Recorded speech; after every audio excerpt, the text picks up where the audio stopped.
Hello guys, once again I'm here to talk about the theory I've developed in my previous video, which told us about the ending of Guild Wars 2 and how the vision from Omad's machine could be warning us about the catastrophe that would happen if we killed all the dragons. As I said in my previous video, we can see a map of the all drawn in that cutscene of Omad's machine, and after this I went looking for more signs of this eternal alchemy map. I found it once again in a bloodstone located in the Bloodstone fan mission in Guild Wars 1. Looking exactly like the vision of Omad's machine and the map of the all drawn by the apostate. So I went looking for some info about the Bloodstones and I reviewed something I already knew about them. The Bloodstones were created by the ancient races that fought the Elder Dragons before us, and they were meant to seal the magic so that the dragons wouldn't be able to consume it. After this event, the 6 human gods arrived to Tyria, only to find it desolated. They eventually came across the Bloodstones and decided to release the magic to the world again. After this, chaos came down to Tyria because the races waged war at each other. The most bloody of the wars was between the humans of Ascalon and Or. So King Doric of Or decided to seek the aid of the gods living in the city of Ara and ask them to steal the magic again, and so they did. Shortly after that, the god of water and secrets, Abaddon, opposed to this and released the magic back again into the world and waged war against the other 5 gods. It took all the 5 gods' might to defeat Abaddon and seal him in the place we know as Realm of Torment, which its map is also in the shape of the All. After that, the 5 gods left Tyria in an event that was called the Exodus. So it's after this event that our journey begins. Abaddon used its influence to make some key characters of Guild Wars take part in some key events to the storyline.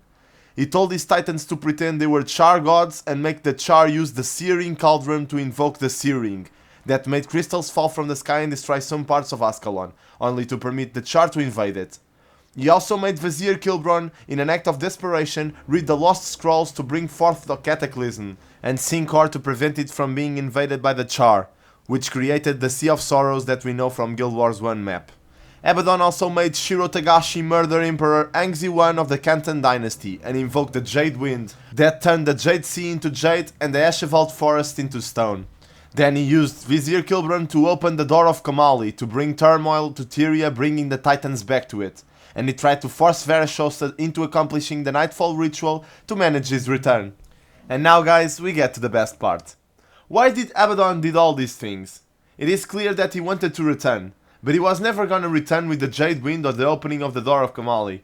He would only return if the Nightfall ritual would have been accomplished. So why? If we get back to all these events, what do they have in common? They all bring a high use of magic into the world to bring it out of balance. And what happens when you unbalance the world using magic? The Elder Dragons awake. So my theory of something consists in Abaddon, the god of secrets, intentionally waking up the Elder Dragons. But why, is what you may ask. Well, we all know that Abaddon was a very powerful entity, because he faced all his brothers and sisters at once and they didn't even manage to kill him, only to imprison him.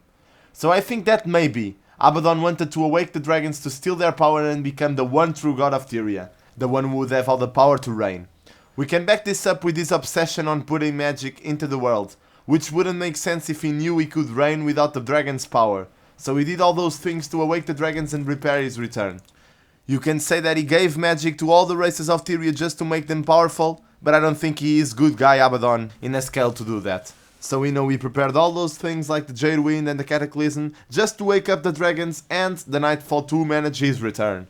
Of course, Abaddon's master plan failed eventually because he's dead now, but the dragons are in fact awake, and we have to deal with them.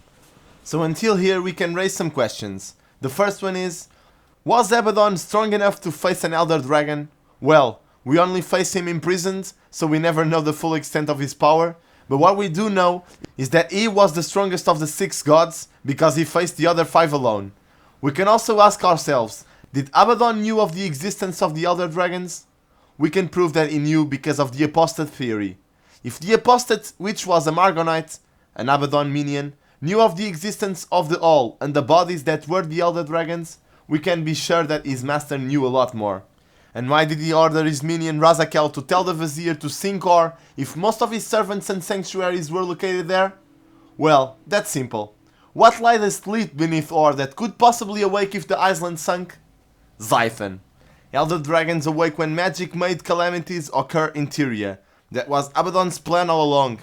Now you could say, but Elder Dragons wake up naturally, you can't force them to wake up. Actually, Yes, you can.